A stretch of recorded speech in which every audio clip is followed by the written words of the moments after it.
Okay, so in the previous video we did pesukim.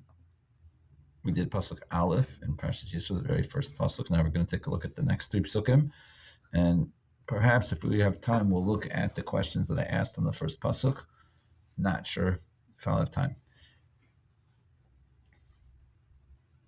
We said in the previous pasuk that Yisro came to join Moshe and Bnei Yisrael in the desert at Har Sinai. So now we're going to find out a little bit about who he brought with him.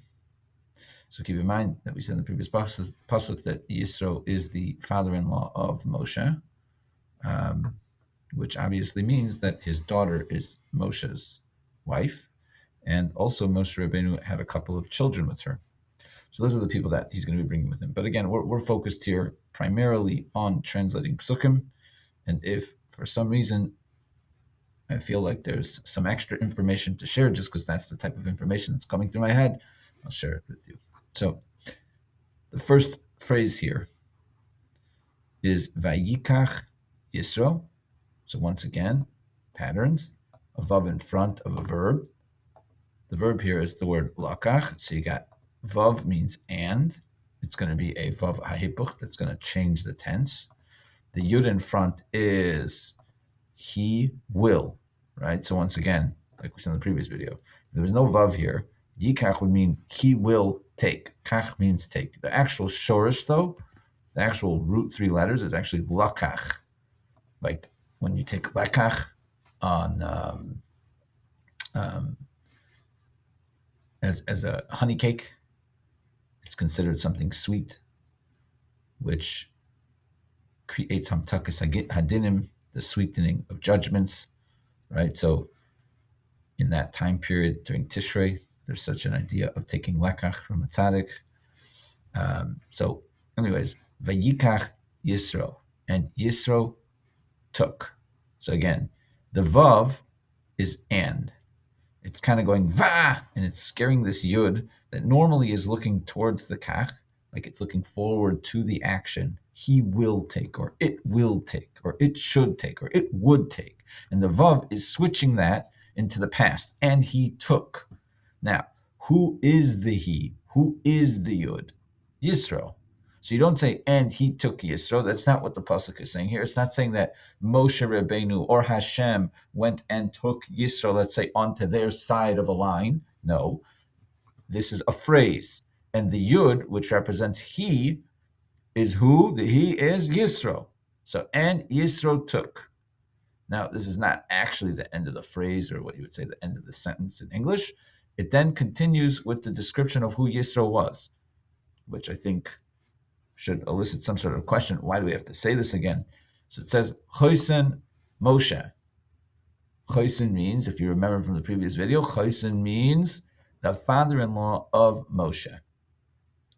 So if you were to put this whole thing together, Yikach Yisro, Chosen Moshe, and Yisro, the father-in-law of Moshe, took. Okay, so again, lekach is the shorish, lamed kuf ches is the shorish, the lamed drops, and the yud takes its place here. So, and he took, who? Yisro, the Chosen Moshe. Yisro, the father-in-law of Moshe, took, who? So here we have that S, remember the word S from the previous video? So S does not mean anything in many contexts in the sense of translating a word. Sometimes it can mean with. But in this case, what is its purpose? Its purpose is to, so to speak, tell us, to direct us towards who the action was done to, right? So it could be, so to speak, a line. That's cool. I've never done that before, right? So, and Yisro, the father-in-law of Moshe, took. Well, we don't yet know who he took or what he took. We're going to find out. This is completing that statement. In English, I think it could be, like it's telling us that the direct object is about to come, or sometimes the indirect object. So tzipora. Who is tzipora? Well, tzipor means bird. Tzipora, I guess, would be like the feminine form of the bird because of the hay in the back. Okay, so we can make it pink. That's cute. Can't really see it though. Okay, so who did Yisro take? Tzipora. Well, who was Tzipora?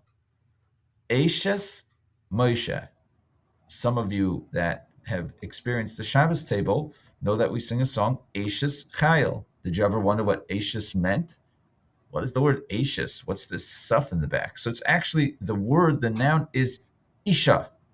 Isha means wife or woman. In this case, the wife of Moshe. So why here, instead of just saying Isha, woman or wife, does it say Eishes Moshe? So again, this is Smichut form. And in Smichut form, when there's two nouns in a row, the first thing is in the possession of the second thing. And when it's feminine and it ends in a, normally it would end in a hey, Isha, we would have to change some of the nekudes. But once it connects to the noun right next to it, that hey becomes a suf. Eishes Moshe, the wife of Moshe, or another way to say it is Moshe's wife. A little bit easier to say the wife of Moshe, because if you're learning by looking with your eyes, so you want to know at the very beginning, how is it that I translate this directly based on what I'm seeing? Okay, so who did he take? He took Tzipora. Who is Tzipora? The wife of Moshe. Interestingly enough, another perhaps question that one could ask on this is, why doesn't it say the wife of Moshe and the daughter of Yisro? Because Tzipora was also the daughter of Yisro. If you remember back to the actual story, Yisro was living in Midian, and his daughters were going to fetch some water from a well when Moshe was sitting at the well, and there were some men that were basically harassing them. And Moshe stepped in, saved the day, and got their water for them very quickly. They came back miraculously fast, and the father Yisro asked, what are you guys doing back so fast? And they told him there was this Mitzri man, there was this Egyptian man that was by the well, and he helped us and said, how could you just let him sit there? Go bring him into our house. We'll do some achnasas orchim. We'll take care of it. And pretty much immediately from there, Yisro offered Moshe one of his daughters as a wife. That would be Tzipora. Achar shilucheha. Achar means after. Shilucheha. So this is a suffix. It represents a person in a pronoun form. So shiluach means sending away. It's actually a noun. There's a verb, shalach, which means to send. Shilucheha, you need that yud there to kind of create a separation between the noun and the suffix. So shilucheha means sending her away. So achar, after, shilucheha, sending her away. For those that aren't aware of the actual previous story, what had happened was that Moshe was told at the burning bush that it was time for him to return to his people in Mitzrayim. Hashem would guide him and would help him and be his power, and that Moshe would kind of be the medium of saving the Jewish people from their servitude. When he met his brother at the mountain that they're actually standing at right now, Aaron, so Aaron asked, who are these people that are with you? And Moshe told them who they were, and he said, you're going to add more people to the suffering of Bnei Yisrael? You should send them back home. It's not safe. So Moshe Rabbeinu sent them back home to Yisro, and that's what it's referring to when it says, Achar shiluchaha, after sending her away. So Yisro is now bringing his daughter back to Moshe Rabbeinu with him at the mountain. Who else did he take? These weren't the only people. V'es, so again, a vav in front means what? And shnei vaneha. So shnei is the once again, you're combining two words together. It's from the word shnayim, two. Shnei vaneha. And the two of, again, you've got that the two of Smichut form. You'll notice here, I can't highlight this, the tsere here, but the tsere and then the yud creates shnei, the two of vaneha. So vaneha is the word ben, but then again, you've got a yud here, which makes it plural. So it becomes If you had just banim, it would mean sons. That mem goes away, right? If you were to banim like this, right? Forget the nekudas, don't look at the nekudas, but the word banim, if you want to connect it to a pronoun in the back, so then the mem gets erased, the yud stays, that means sons of hey, her. Just like Shiluach, sending her away. An easy way to remember is hey is the softest sound. That represents, so to speak, a woman's general, the feeling of that women are softer, so to speak, than men. Also, hey is like her. Generally, like we said, also isha, feminine, ends in hays. So, and the two of her sons.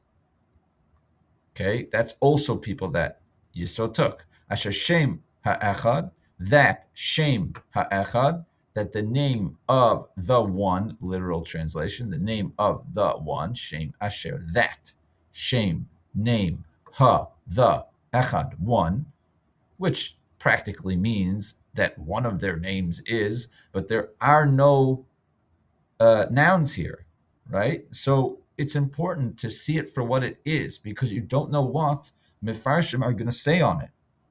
Asher Shem Ha'echad, that the name of the one, Gershom, that was his name, Gershom, literal way of saying it. Now, what we're going to find out is that Gershom represents a particular description of what Moshe Rabbeinu was going through at that point in his life. I don't know why, but it's going to break it up into two words, ger and sham. Ger means a foreigner or a stranger. Sham means there, but I'm just noticing right now something that I hadn't realized before. Roshim. It also seems to see it has here in the word roshim, which means to make an impression. So you could perhaps say that you've got Gimel Roshim, 3 impressions, so to speak. But forget that for now. It doesn't mean much, because the pasuk itself describes the reason why the reason why Moshe and Tzipporah decided to take these 2 words and create one siruf with them, to create one word with them. It represented, as his first child, I guess, something that he was thinking about, something that he wanted represented in the name of that child. Interesting to note, why do people call their kids the names that they call them? Also, right now I'm listening to a history class, and in this history class from Rabbi Abramson, I think is his name, he talks a lot over there about one of the ways that we can know whether or not a certain location perhaps had some of the lost tribes is because of the very Jewish names, the very biblical names that continued throughout all of history. And that could be an indication of that it was an actual tribe that was there. Ki, why? Because Amar, he said, so again, past tense, third person, he is going to be just the 3 letters of the Shorash, Amar. Ki, because Amar, he said, who would be the one that said this? Seemingly Moshe Rabbeinu. It doesn't say Ki Amar Moshe. Nevertheless, context-wise, we understand that should mean Moshe, because Moshe said, Ger, and now the context will become even more clear. Ger is again a foreigner, someone that feels like a stranger to their environments. Eventually, when it comes to, for example, we call someone that was not born in the Jewish in a Jewish family to a Jewish mother, but wants to become a part of the Jewish nation and has to go through different process for that, very sincere and genuine process. So that person that becomes a part of the Jewish nation is called a ger. Why? So there's multiple reasons why. One, what brings them to the Jewish people? So number one, they felt like foreigners in the place that they were brought up. Even if they felt loved, even if their life was okay, there was something that they felt within themselves that was different. and they tend to go on a big journey to try to figure out who they are. And they all of a sudden will have certain feelings of closeness to the Jewish people or to Jewish traditions or something along those lines, and nothing will stop them from pursuing that connection that they have that makes them feel at home. Nevertheless, they're still always going to feel somewhat like a ger, somewhat like a foreigner to the Jewish people themselves. Why? Because they had a different upbringing, different cultural experiences. So on the one hand, they feel like a stranger to the environment that they're born in some internal panemiistic way, and they're also going to then feel a certain amount of foreignness, estrangement from the people that they join at the very beginning, because they have a different culture perhaps, or they feel like they look a little bit different. And the process of them joining the Jewish nation is filled with very important mitzvahs for the Jewish people, which have to do with avos hager, loving the ger, making sure that those external feelings of foreignness are gone, and instead they feel a part of the Jewish nation the same way that everyone else is a part of the Jewish nation. That's a very, very, very, it's a hyper important thing to do. And sometimes, and I would even say oftentimes, communities don't do that. Why? Because they get focused too much on the external appearances of things. And we have to see the internal aspect of it, which is that we share a root in a unified soul together. As it also talks about when it comes to loving a ger, is it says that a ger is joining a ger shniskayer. It's a foreigner which is becoming a part of the foreign nation, meaning to say that ultimately and truly there is no separation between us, and we have to reveal that. That's a mitzvah to reveal that. So ki amar ger hayiti, this is from the word haya, a ger hayiti, we're going to mark this for its, I guess we could do this part also. It's a little different, so I'll go. This is the word, the shorash here is actually haya. The second hey, haya like this. The second hey is dropped for the conjugation. Every verb always tells you three things: what action was done, when was it done, and who did it or who was it done to sometimes. So haya by itself would mean he was, is, or will be. Here you see that it's the back two letters. Now those back two letters, if you could imagine that they're facing in this direction, right? And in order to see the root, in order to see the action, they need to turn around to see the haya, okay? So T rhymes with me. It's I or me, okay? So hayiti, I was in the past tense. So ger hayiti, a foreigner, I was. Ba eretz, a base in front, means in or with or on, but here it means you got to do contextually, you have to pick which one. Ba eretz, in the land nachria, in a land nachria, of foreignness. Really, right. Really, it means like in a land of idol worship. This is worth looking at a little bit more, but nevertheless, he's saying, because I was a foreigner in a land of idol worship, in a certain sense, in a God-forsaken land.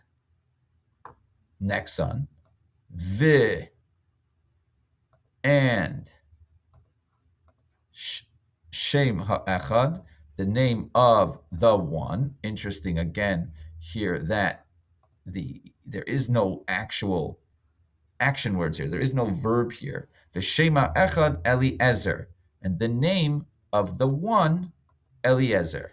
So again, this is going to be a composition really of three words. You've got Kale, which is one of the ways of spelling Hashem's name. Then you've got the E, which is, so Kel normally means like a name of chesed, of kindness of Hashem. It also can be translated as power. Then E in the back of a word, just like T over here, means my. So it's kind of like saying my God or my power. Ezer means helps. So, and the name of the one, Kel Ezer, my God helps. Right? He was in a difficult situation. He was in a land that he felt like a total foreigner, and he's expressing with his second son that he sees that in this situation, Hashem helped. Ki Elokei, because, so here you've got this, again, I can't, in this program, I can't make this the same color, this Seirei, but it's coming from the word like Elokim, because the God of Avi, so the word Av means father, kibud Av ve'em. Again, you've got this E in the back, which represents me or my. In the back of a noun, it's always telling you whose the person is. So Avi means my father, because the God of my father, Be'ezri. So this is an interesting, the literal translation is going to have to be played with in order to understand it. So, because the God of my father, Be'ezri. So, Be'ez means in or with or on. So, here we're going to go with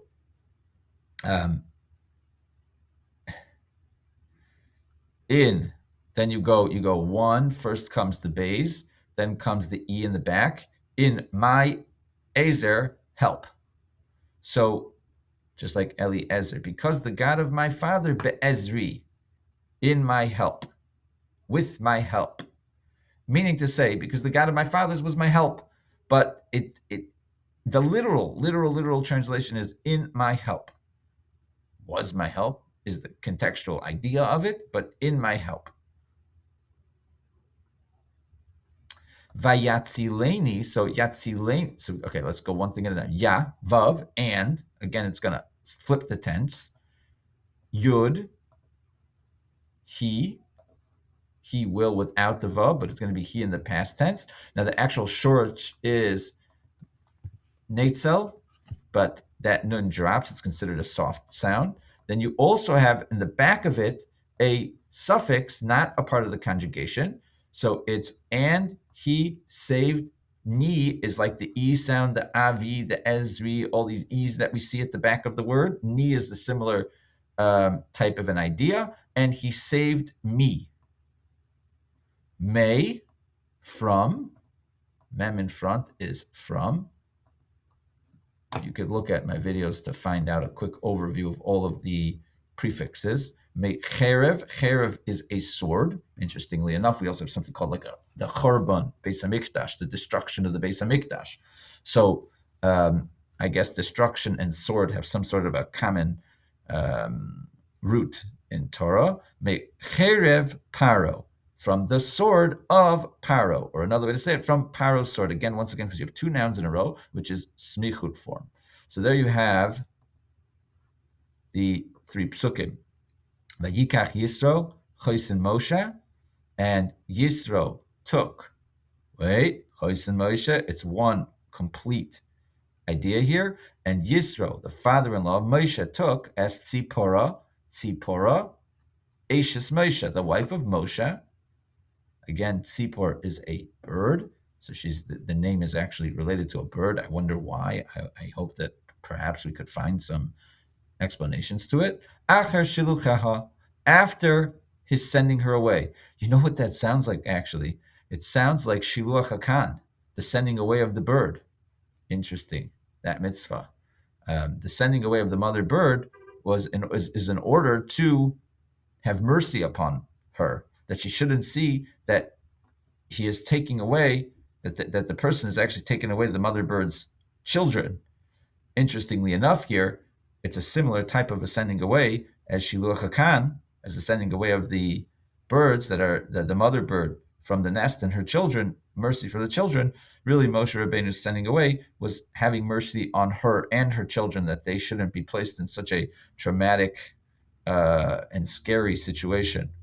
Veshnei baneha, and her two sons, and the two of her sons, asher shema echad Gershom, that one of the names, that the name of the one is Gershom. Ki Amar, this is his and her first time son. Ki Amar, because he said, Ger Hayisi, a foreigner I was, be'eretz Nachria, in a land of idol worshippers.